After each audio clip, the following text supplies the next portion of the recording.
ডাক টেলিযোগাযোগ বিভাগের দায়িত্ব মাননীয় প্রধানমন্ত্রীর কাছে পাওয়ার পর মাননীয় প্রধানমন্ত্রীর নির্দেশ ছিল যে প্রত্যেকটি প্রতিষ্ঠান সম্পর্কে আগে খোঁজখবর নেওয়া, অভিজ্ঞতা অর্জন করা এবং সকল তথ্য উপাত্ত বিশ্লেষণ করে তারপরে সিদ্ধান্তে যাওয়া। তার জন্য আমি ডাক বিভাগে ডাক অধিদপ্তরে যে ৯,০০০ ডাক সেবা আছে, আমাদের বিভিন্ন প্রতিষ্ঠান আছে এবং প্রায় ৪০,০০০ লোকবল জনবল আছে।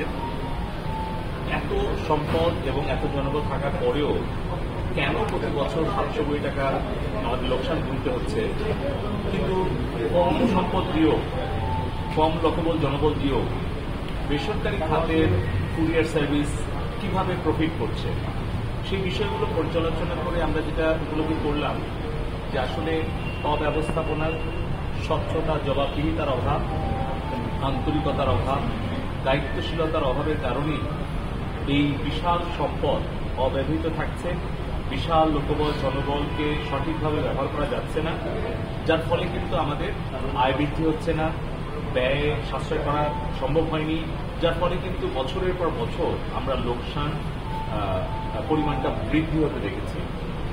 তো এই সব কিছু পর্যালোচনা করে আমাদের কাছে মনে হয়েছে যে ডাক বিভাগকে আমাদের আধুনিকায়ন করতে হলে প্রথমে স্বচ্ছতা এবং জবাবদিহিতা নিশ্চিত করতে হবে, তার জন্য প্রযুক্তি ব্যবহার করতে হবে। সাম্প্রতিক সময়ে আপনারা দেখেছেন যে রাজশাহীর নাটোরে একজন খুব দরিদ্র পরিবারের মহিলা, তার সারা জীবনের সঞ্চয় ২ লক্ষ টাকা, একজন পোস্ট মাস্টার মকসেদ আলম, সে কিন্তু আত্মসাৎ করে। এবং এটা জানার পরে যখন আমি নির্দেশ দিই যে ওই উপজেলায় মাইকিং করার জন্য, মানে জনসাধারণকে জানানোর জন্য, এই মাইকিং করার পরে আরো ৫১ জনের অভিযোগ আসে এবং ওই পোস্টমাস্টারের বিরুদ্ধে সর্বমোট আমরা ১,৮৫,০০,০০০ টাকার অভিযোগ পাই।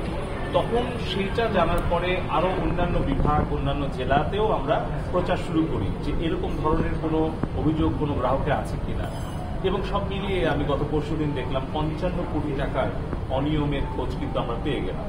তো বিষয়টা আসলে তো লুকায় রেখে লাভ নাই, কারণ আপনি যদি অসুখটা লুকান তাহলে তো কোনো মানে ওষুধ আপনি দিতে পারবেন না, আর তাহলে অসুখটা সারবেও না। সেই কারণে আমরা আসলে এই বিষয়গুলোকে গোপন না রেখে আমরা এটা প্রেস, মিডিয়া এবং যারা আইন প্রয়োগকারী সংস্থা বা দুর্নীতি দমন কমিশন, তাদের সকলের কাছেই আমরা এটা তদন্ত এবং অনুসন্ধান এবং যে আইনগত প্রয়োগ যেটা করা উচিত বা সম্ভব, তার জন্য আমরা ব্যবস্থা নিচ্ছি। আমার কাছে মনে হচ্ছে ব্যক্তিগতভাবে যে আমি ইতিমধ্যেই মাননীয় আইসিটি উপদেষ্টা মহোদয়, মাননীয় প্রধানমন্ত্রীর কাছে এই বিষয়গুলো তুলে ধরেছি যে আমাদের মনে হয় যে ধরেন যে সরকারের যে প্রতিষ্ঠানগুলো আছে, সেবা প্রদানকারী বা ব্যবসায়িক প্রতিষ্ঠান, তাদের আসলে বেসরকারি খাতের সাথে প্রতিদ্বন্দ্বিতামূলক প্রতিষ্ঠান না হয়ে যদি আমরা সহায়ক প্রতিষ্ঠানে পরিণত হতে পারি, তাহলে কিন্তু অনেক আমরা সেবা মান বৃদ্ধি করতে পারবো, সংখ্যা বৃদ্ধি করতে পারবো এবং আয়ের পরিমাণটা বাড়াতে পারবো। যেমন ধরুন যে পদ্মা সেতু বানানোর জন্য সরকার কিন্তু বিনিয়োগ করেছে এবং বানানোর পর সেই টোলটা আদায়ের জন্য কিন্তু টেন্ডার করে প্রাইভেট সেক্টরকে দিয়েছে। এর ফলে কিন্তু দেখেন যে ২ বছরে কিন্তু অনেক আয় বৃদ্ধি পেয়েছে। একইভাবে যদি আপনি মেট্রো রেল বলেন, এলিভেটেড এক্সপ্রেসওয়ে বলেন, এই যে বড় ধরনের বিনিয়োগ, এগুলো কিন্তু পাবলিক প্রাইভেট পার্টনারশিপের ভিত্তিতে হচ্ছে। একই রকম ভাবে আমরা আমাদের আইসিটি ডিভিশনে ডেটা সেন্টার কোম্পানি করে আমরা প্রাইভেট সেক্টরের সাথে পার্টনারশিপ অপরচুনিটি ক্রিয়েট করেছি। স্টার্টআপ বাংলাদেশ কোম্পানি করে প্রায় ৫০টা কোম্পানিতে আমরা বিনিয়োগ করেছি, যেখানে কিন্তু আমাদের কোথাও 5% শেয়ার, কোথাও 10% শেয়ার, কিন্তু গত ৩ বছরের অভিজ্ঞতা বলছে যেগুলো ভালো করছে। একই রকম ভাবে বিটিসিএল কিন্তু $5 বিলিয়ন মানে ভ্যালুয়েশনের কোম্পানি।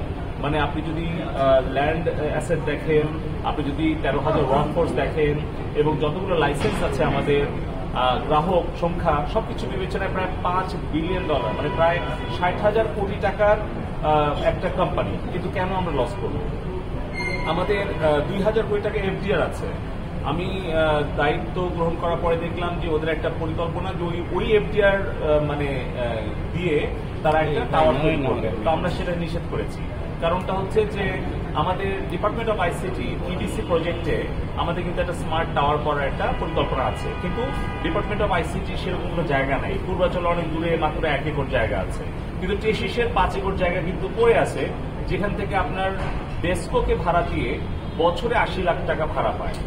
অথচ কিন্তু সেখানে যদি আমরা ডিপার্টমেন্ট অফ আইসিটির এই প্রজেক্ট থেকে টাকা দিয়ে আমরা যদি একটা 41 তলা টাওয়ার করি, তাহলে ওখান থেকে কিন্তু মাসেই 80 লাখ টাকা আয় করা সম্ভব এবং কোনো রকম বিনিয়োগ করা ছাড়া। এরকম ভাবে সম্পদের সুষ্ঠু ব্যবহারের জন্য আমরা পার্টনারশিপ মডেলে যাচ্ছি। একটা হচ্ছে আইসিটি ডিভিশনের সাথে টেলিকম ডিভিশনের পার্টনারশিপ, আরেকটা হচ্ছে সরকারের অন্যান্য মন্ত্রণালয়ের সাথে পার্টনারশিপ, আরেকটা হচ্ছে সরকারের প্রতিষ্ঠানগুলোর সাথে বেসরকারি খাতের পার্টনারশিপ। যেরকম আইএসপিএবির সদস্য আছে 3000। তো আমরা internet service providers association of বাংলাদেশকে আমরা অনুরোধ করেছি যে আমাদের বিটিসিএল এর যে 4 লক্ষ কানেক্টিভিটি দেওয়ার সুযোগ আছে, আমাদের যে গিগাবিট প্যাসিভ অপটিক্যাল নেটওয়ার্ক, যেখানে প্রায় 3000 কোটি টাকার মতো সরকার বিনিয়োগ করেছে এবং আধুনিক ইকুইপমেন্ট গুলো কিনেছে, কিন্তু এগুলোর তো লাইফ টাইম শেষ হয়ে যাবে, একটা তো ডেপ্রিসিয়েশন আছে। তো যত দ্রুত সম্ভব এই 4 লক্ষ কানেক্টিভিটি যাতে আমরা দিতে পারি in partnership with private sector. একই রকম ভাবে আমরা পোস্টেও দেখেছি যে ই কমার্স, ব্যাংকিং এবং এটার সাথে আমরা দেখলাম যে ব্যাংককে ইউনাইটেড নেশনসের যে অ্যাসকেপ অফিস, সেখানে হেডকোয়ার্টারেও কিন্তু গভর্নমেন্ট পোস্ট, ওখানে কিন্তু শপিং সেন্টার খুলেছে, ফার্মেসি খুলেছে, মানে পোস্টে যে আপনি ব্যাংকিং করতে পারছেন, জিনিসপত্র কিনতে পারছেন, নিত্য প্রয়োজনীয়, এমনকি আপনি সেখানে ঔষধও কিনতে পারছেন। তার মানে স্মার্ট সার্ভিস ডেলিভারি পয়েন্ট হিসেবে আমরা প্রত্যেকটা পোস্ট অফিসকে তৈরি করতে চাচ্ছি। তো আমাদের বিশ্বাস যে আমরা এই পাবলিক প্রাইভেট পার্টনারশিপ যদি অপরচুনিটি ক্রিয়েট করতে পারি, তাহলে আমাদের দেশীয় উদ্যোক্তারাও আসবে। এবং আমি প্রায় 3টা মিটিং ইতিমধ্যে করেছি, যেখানে প্রায় 20টার মতো কুরিয়ার সার্ভিস কোম্পানি তারা